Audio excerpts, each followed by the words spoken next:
And welcome to this video. Today I want to find the value of this expression 7 times parentheses 1 minus 7 divided by 7 parentheses.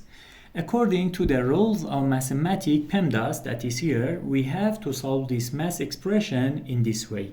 First parentheses, then exponent, then multiplication and division, and then addition and subtraction. According to this rule, we have one parenthesis here that we have to solve it first. In the parentheses, we have one division and one subtraction.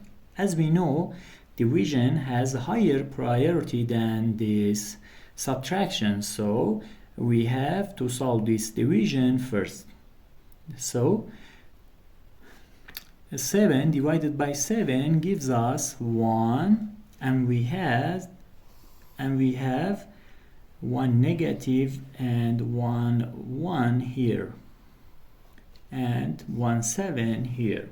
So now according to the PEMDAS, we have to solve these parentheses first.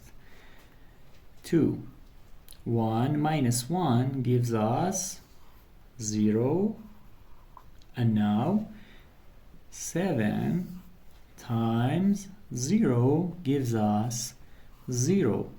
The final answer is 0. Thank you for watching.